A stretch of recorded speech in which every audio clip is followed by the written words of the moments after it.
Em nome de Jesus. Palavra de Deus em 1 Coríntios, capítulo 15, versículo 12 ao 22, diz assim: ora, se prega que Cristo ressuscitou dentre os mortos, como dizem alguns dentre vós, que há ressurreição de mortos, e se não há ressurreição de mortos, também Cristo não ressuscitou. E se Cristo não ressuscitou, logo é vã a nossa pregação e também é vã a vossa fé. E assim somos também considerados como falsas testemunhas de Deus, pois testificamos de Deus que ressuscitou a Cristo, a qual, porém, não ressuscitou, se na verdade os mortos não ressuscitam. Porque se os mortos não ressuscitam, também Cristo não ressuscitou. E se Cristo não ressuscitou, é vã a vossa fé, e ainda permanecei nos vossos pecados, e também os que dormiram em Cristo estão perdidos. Se esperarmos em Cristo só nesta vida, somos os mais miseráveis de todos os homens. Mas de fato Cristo ressuscitou dentre os mortos e foi feito a primícia dos que dormem. Porque assim como a morte veio por um homem, também a ressurreição dos mortos veio por um homem. Porque assim como todos morrem em Adão, assim também todos serão vivificados em Cristo. Queridos, eu nunca preguei, pelo menos eu não lembro, de ter falado sobre a ressurreição de Cristo. E a ressurreição de Cristo, ou ela é o maior milagre da história, ou ela é o maior embuste, o maior engodo, a maior mentira. Ou Jesus saiu do túmulo, ou a ressurreição de Cristo é uma mentira que tem transformado o mundo durante mais de 2000 anos de história. Eu gosto e estou trazendo essa palavra, porque de vez em quando a gente vê um crente, um servo de Deus, falar que não tem problema se Jesus não ressuscitou, o que importa é o cristianismo. Alguns anos atrás foi feito um filme, e esse filme ele tratava dessa questão de que foi encontrado o corpo de Cristo. E de vez em quando na história, de vez em quando na nossa vida, a gente vai assistir um jornal e a gente vê que um arqueólogo, que um geólogo, que um historiador, ele acabou encontrando os ossos de Jesus. E aí está uma polêmica inteira. Então Jesus não ressuscitou, e tem muito crente que acaba acreditando nisso. O filme dizia, o filme que passou alguns anos atrás, de que Jesus foi provado no final do filme, de que Jesus, aquele osso, aquele pedaço ali, aquela comprovação, era de Jesus, de que ele morreu e não ressuscitou, mas não tinha problema, porque o que importava era o feito do cristianismo na história. Quando na verdade, gente, Paulo está falando aqui justamente resolvendo, desfazendo esse nó teológico em relação à ressurreição de Cristo. Paulo está escrevendo aqui uma carta para os nossos irmãos, que eles estavam com essa heresia, estavam enveredando pelo caminho mais da filosofia. Eles estavam acreditando na imortalidade da alma, mas eles não acreditavam na ressurreição do corpo. Eles acreditavam, eram dualistas, eles acreditavam que o espírito é bom, mas a carne é má, a matéria é ruim. O espírito é bom, mas o corpo é mau. E por causa deste pensamento filosófico, ou essa heresia teológica da época em que Paulo está aqui combatendo, por causa desse pensamento, surgiram duas doutrinas, ou duas linhas de pensamento. Primeiro, porque o espírito é bom e a carne é má, surgiram os asceticistas. O asceticismo, essa doutrina, ela diz que se a carne é má, é preciso mortificar a carne, matar a carne, não deixar a carne sentir nenhum tipo de prazer, que o homem não poderia casar, porque ele está dando prazer à carne, de que ele não poderia comer, ele tinha que fazer muitos e muitos jejum para matar a carne. Haviam ainda uns mais extremos ainda dentro do asceticismo, dizendo que tinha que mutilar a carne, que machucar a carne. Daí surgem os monges, surgem os mosteiros. Esse é um extremo. Um outro tipo de linha de pensamento surgiu, era dos hedonistas. O hedonismo, ele diz que já que o espírito é bom e a carne é má, então vamos deixar a carne ficar à vontade, porque não tem jeito mesmo. Deus fez as coisas assim mesmo, então não tem jeito, a carne é má, vamos se drogar, vamos beber, vamos prostituir. É isso que está dizendo o hedonismo. E Paulo aqui está corrigindo esses dois extremos e encontrando um consenso, um meio. E o meio, o consenso que Paulo encontrou, foi dizendo a eles que o nosso corpo, ele é templo do Espírito Santo, e que como templo do Espírito Santo precisa ser cuidado sim, é preciso ter uma atenção sim, não com extremos e nem com exagero de que nós somos o templo do Espírito Santo e de que o Espírito Santo de Deus habita dentro de nós. Qual é o templo mais sagrado do mundo? Qual é o templo mais sagrado do mundo hoje? Alguém pode dizer, o templo mais sagrado do mundo hoje é o templo da Deus e Amor, ali em São Paulo. É o grande templo, deve ser o mais sagrado do mundo hoje, afinal de contas é da Deus e Amor. Não, tem a mesquita que é ali dos islâmicos, ali no Oriente, é bonita, é pomposa. O templo mais sagrado são os templos, o antigo templo de Jerusalém deveria ser o mais sagrado. Qual é o templo mais sagrado hoje? Deve ser os templos que o Edir Macedo construiu o mundo afora. É um mais pomposo e um mais bonito do que o outro. O templo mais sagrado é o da Missão Carismática Internacional do Centro Castelhano em Bogotá, cabe 60 mil pessoas. O templo mais sagrado deve ser o da Igreja Pentecostal da Nigéria. Há um templo lá poderoso, o segundo maior templo do mundo, que cabe 75 mil pessoas. Não, certamente é o templo do Pyeongchang na Coreia do Sul, que cabe 230 mil pessoas. Eu quero dizer para você, meu irmão, aqui essa noite, que não é nenhum desses templos, que o templo mais sagrado do mundo é você. Você é o templo mais sagrado do mundo, porque Deus não habita em templo feito por mãos de homens. Deus não habita nesses templos pomposos. Deus habita dentro de mim e de você. Ou não sabeis vós sois templo do Espírito Santo? Quantos aqui são templo do Espírito Santo? Levante a sua mão e dá um grito de glória a Deus aí para Jesus. Diga para quem está do seu lado, você é o templo mais sagrado do mundo. E os gregos aqui, eles estavam escarnecendo sobre a questão da ressurreição de Jesus. E exatamente no capítulo 15, Paulo aqui está defendendo uma tese, afirmando de que a ressurreição não é uma mentira, não é um engodo, não é uma fantasia. Paulo aqui está afirmando de que a ressurreição ela é incontestável. Por que a ressurreição é incontestável? E Paulo aqui dá pelo menos 6 fatos incontestáveis da ressurreição do Senhor Jesus. O primeiro é este, que se Cristo não ressuscitou, não há ressurreição dos mortos.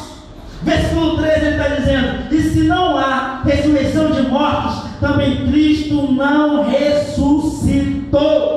Gente, se nós negarmos que Cristo ressuscitou, como é que fica aqueles que morreram? Porque Paulo está dizendo que se Cristo não ressuscitou, os mortos não vão ressurgir dos mortos. Como é que vão ficar os nossos entes queridos? Aquelas pessoas que morreram na fé e que morreram crendo em Jesus Cristo. No versículo 18, ele diz, e também os que dormiram em Cristo estão perdidos. Que se Cristo não ressuscitou, aqueles que morreram em Cristo estão perdidos. Mas querido, é porque Cristo ressuscitou dentre os mortos, que todos os mortos em Cristo ressuscitarão primeiro. E é sobre isso que Paulo está falando em 1 Tessalonicenses, capítulo 4, versículo 16 e 17. mesmo Senhor descerá do céu com alarido e com voz de arcanjo e com a trombeta de Deus, e os que morreram em Cristo ressuscitarão primeiro, e depois nós, os que ficarmos vivos, seremos arrebatados juntamente com eles nas nuvens a encontrar o Senhor Jesus nos ares, e assim estaremos para sempre com o Senhor. Aqueles que morreram em Cristo vão se ressuscitar, aqueles que morreram em Cristo vão ressurgir dos mortos, e nós encontraremos com eles e com Jesus nos ares. O que garante isso? A ressurreição do Senhor Jesus. Negar a ressurreição de Jesus é fazer do nosso Deus um Deus morto, um Deus impotente, como o de qualquer outra religião. É querer comparar o cristianismo com o confucionismo, com o budismo, com o hinduísmo e os vários ismos que existem aí em outras religiões. Querido, se eu pegar você e levar você até onde foi enterrado Confúcio, haverá uma lápide ali escrito: aqui jaz Confúcio. Se eu levar você aonde foi enterrado Buda, ali estará escrito: aqui jaz Buda. Mas se eu pegar você e levar até Jerusalém, até onde o meu Jesus foi enterrado, até onde o meu Jesus foi sepultado, haverá uma placa escrito: ele não está mais aqui, porque ele já ressuscitou. Quem crê na ressurreição de Jesus, levante a sua mão, aplauda mais forte e dê gritos de glória a Deus, porque ele está vivo. Quando ele se apresenta em Apocalipse, capítulo 1, para João, na ilha de Pátimo, ele se apresenta ali na ilha de Pátimo dizendo: eu sou o Alfa e o Ômega, o princípio e o fim. Ele se apresenta com olhos como chama de fogo, com uma boca na qual sai uma espada afiada de 2 gumes, com um cinturão que vem do ombro até os pés, com voz como o som de muitas águas, com cabelo, com branco como a lã, e com um pé, com um latão reluzente, como este Deus vivo e poderoso. Ele se apresenta, esse mesmo Jesus se apresenta aqui essa noite, porque ele disse: onde houver 2 ou 3 no meu nome, ali eu estarei. Ele está nessa noite presente, e se você quer adorar, levante a sua mão para o céu e adore a presença dele, porque ele se faz presente essa noite.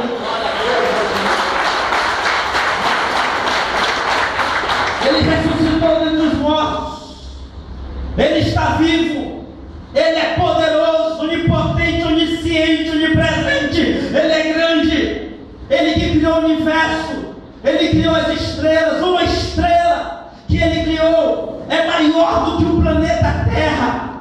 Querido, um pintor, um quadro nunca é maior do que o seu pintor. Nenhuma obra é maior do que o seu autor. Nenhum livro é maior do que o seu autor. Querido, nenhum prato de comida é maior do que o seu cozinheiro. Nenhuma poesia é maior do que o seu poeta. Ah, meu irmão, Deus criou todo o universo, e nada desse universo é maior do que o nosso Deus. O nosso Deus é poderoso, ele é grande, criador do céu, da terra, do universo, de tudo que há em existência. Ele é o criador de tudo, ele é poderoso, é o rei dos reis, é o Senhor dos senhores, é o Alfa e o Ômega. Ele é grande, grande, grande, grande, grande, grande, grande, grande, grande, grande. Ele é tão grande e tão poderoso, mas resolveu caber dentro do teu coração. Esse é o Deus que nós servimos, esse é o Deus que nós seguimos, e o que autentica de que nós vamos ressurgir dos mortos é que ele venceu a morte. O que autentica, o que valida, o que corrobora, o que deixa claro é de que ele, esse Deus, ele venceu a morte e ressuscitou. E se ele ressuscitou, nós vamos ressuscitar. Os que morreram vão ressuscitar em nome de Jesus. Glória a Deus. Querida, nossa esperança está em Jesus. Há um ditado aqui que diz que a esperança é a última que morre, mas a nossa esperança está em Jesus. Então a nossa esperança não morre. Diga para quem está do teu lado, a esperança não é o último que morre. Diga, porque bata no peito, diga, nossa esperança é Jesus. Segundo fato incontestável de que Jesus ressuscitou, é de que se Cristo não ressuscitou, é vã a nossa pregação. Versículo 14, Paulo está dizendo: se Cristo não ressuscitou, logo é vã a nossa pregação. Se Cristo não ressuscitou, gente, o que eu estou fazendo aqui hoje? Por que eu venho pregar nas terças, nos domingos, se Ele não ressuscitou? Se Ele não ressuscitou, por que os apóstolos pregaram o Evangelho?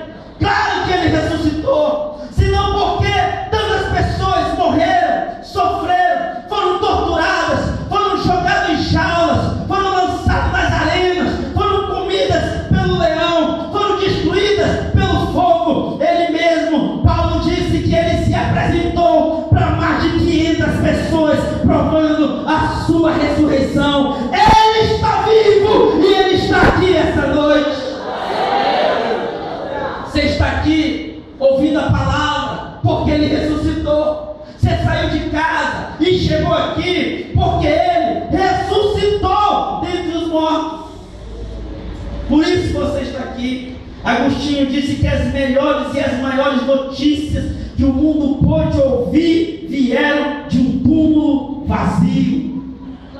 Quando em 1969, na chegada de Armstrong à Lua, na época o presidente dos Estados Unidos era Richard Nixon. Nixon chamou todos os repórteres, convocou a mídia do mundo inteiro.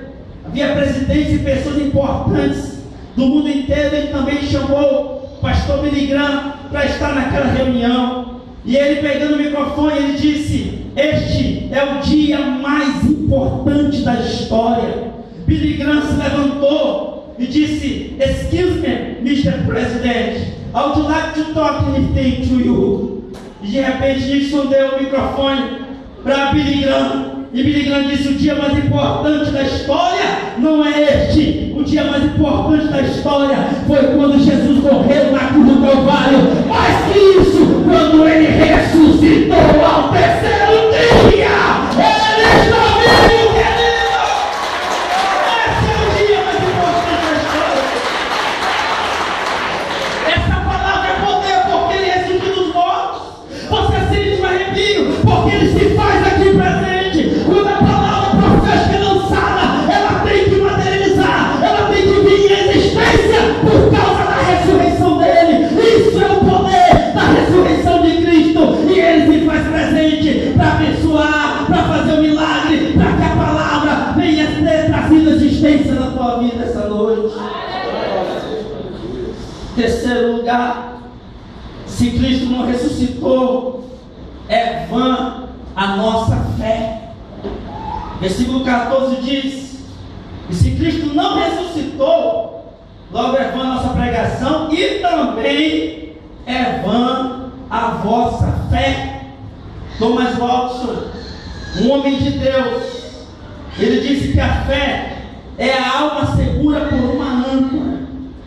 Teólogo chamado Matt Lloyd, esse homem ele também era médico, ele foi médico da rainha da Inglaterra.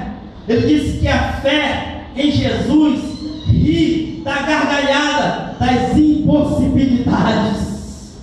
Querido, hoje você pode voltar a sorrir, porque nós temos fé, e aquilo que parece impossível se torna possível diante dessa fé que nós temos em Jesus. O seu milagre vai acontecer. Você pode voltar a dormir, você pode voltar a sorrir. Dá para você olhar para quem está do outro lado, dá um sorriso para ele e diga para ele: eu estou sorrindo, porque hoje é a noite do meu milagre. Querido, a fé é o mais sagrado que você pode ter. A fé, ela é o encontro da tua alma com Jesus.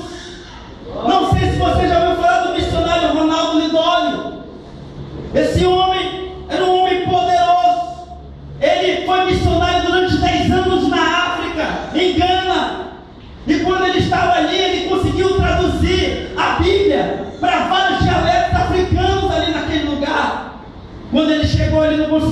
quase nenhuma alma. Nada, ninguém aceitava porque Cana era cheio de feiticeiros. Eles faziam prodígios, eles faziam milagres. E na aldeia, onde o missionário Ronaldo Lindor estava, veio uma mulher. Ela chegou com a filha dela morta nos braços e disse para ele: o senhor é missionário, não é? Eu gastei recursos, eu fui aos melhores e os maiores feiticeiros aqui de Cana, e ninguém conseguiu curar minha filha, ela estava doente. Eu venho há 3 dias andando para chegar até você, e minha filha morreu, ela está há 3 dias morta, e eu venho carregando ela morta. Ela jogou a filha dela no colo de Ronaldo Lidório e disse para ele: se o teu Jesus está vivo, como você está pregando, se ele faz milagre como você está pregando, então que ele possa trazer a minha filha de volta. Eu quero a minha filha de volta. Ronaldo Lidório se levantou com aquela criança morta depois de 3 dias no colo e disse: Jesus, eu tenho pregado um Deus que faz milagres, eu tenho pregado um Deus que ressuscita entre os mortos, e para provar para essa aldeia inteira e para esta mãe que tu estás vivo aqui neste lugar, eu te peço, traz agora a filha dessa criança. A criança tossiu aqui e se levantou, e ele devolveu a criança viva à sua mãe, e centenas de pessoas aceitaram a Jesus como Salvador ali naquele lugar. Esse Jesus que faz presente aqui, ele está vivo. Ele faz milagres acontecer ainda hoje.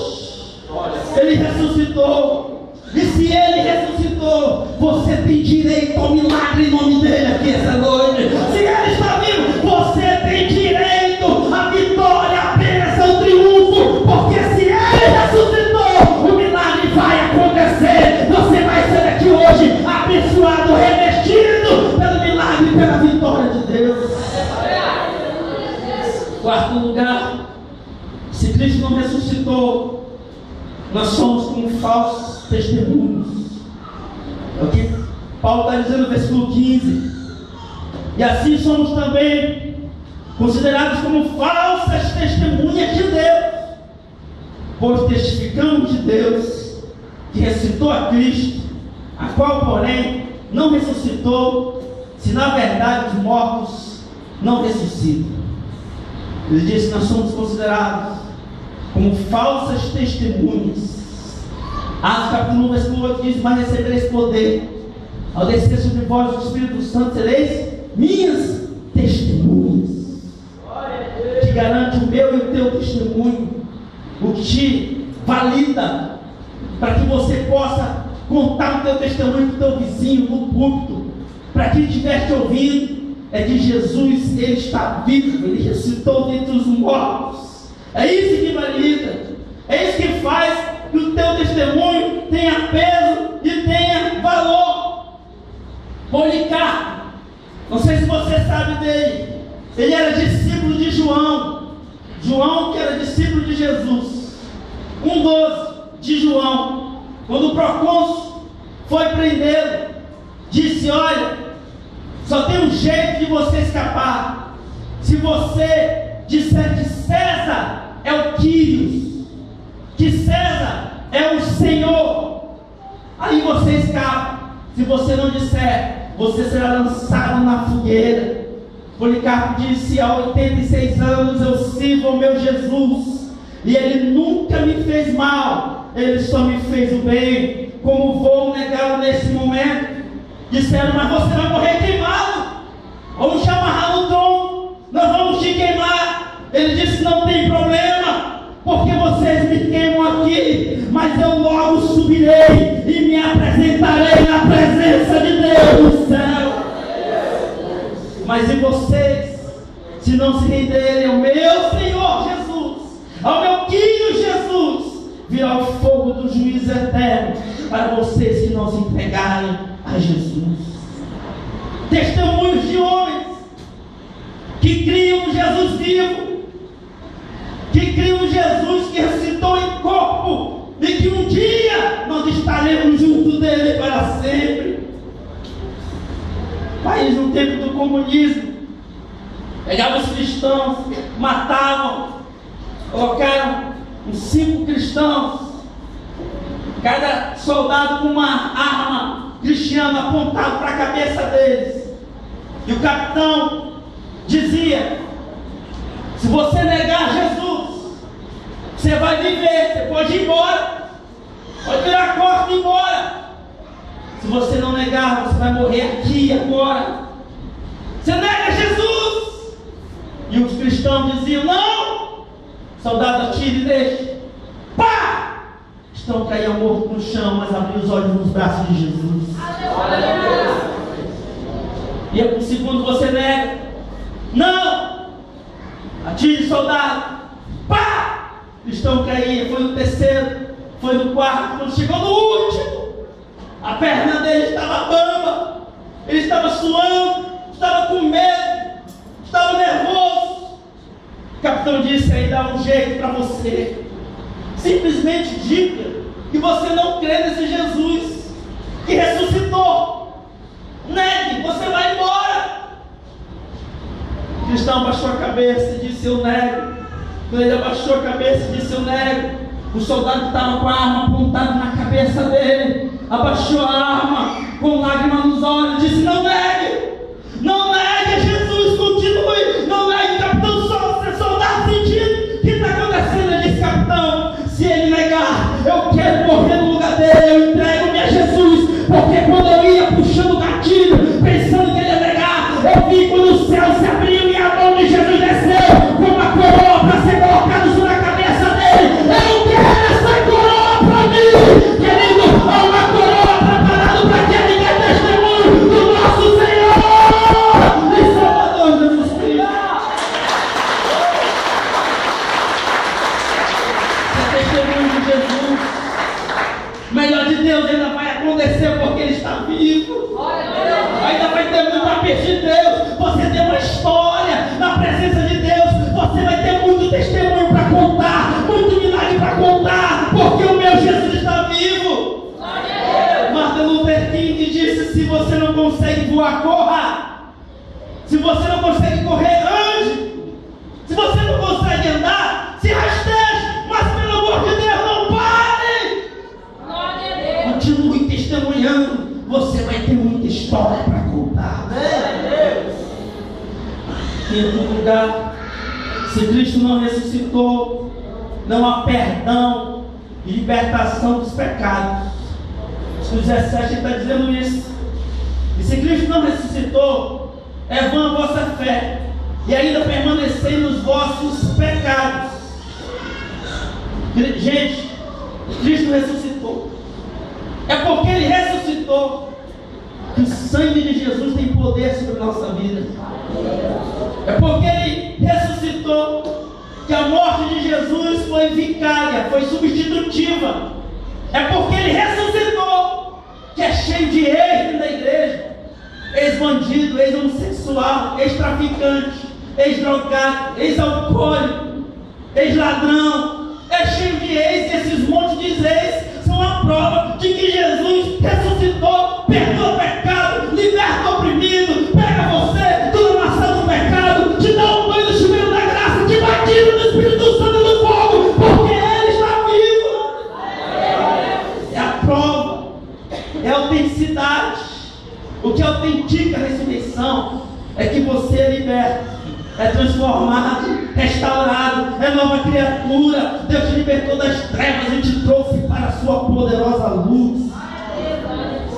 Teólogo falando da ressurreição, Eduardo Baunces, ele diz que a ressurreição de Cristo é a pedra fundamental da arquitetura de Deus, é o coroamento do sistema bíblico, é o milagre dos milagres.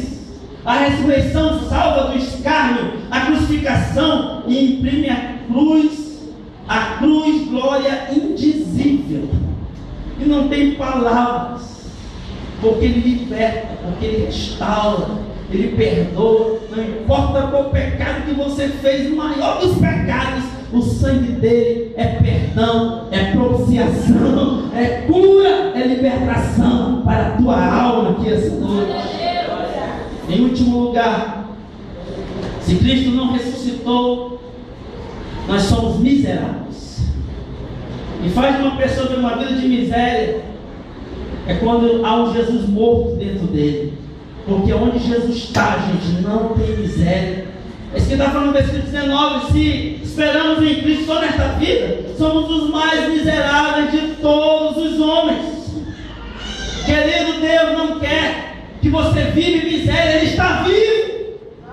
Deus não quer você numa vida de desgraça, de pobreza, de miséria financeira, de miséria na vida conjugal, na vida familiar, de miséria no seu trabalho, na sua vida secular, de uma vida espiritual miserável, de uma vida ministerial miserável. Ele está vivo e Ele tem bênção. Ele quer que você viva na fartura. Ele quer que você seja abençoado em todos os níveis e em todas as áreas da sua vida.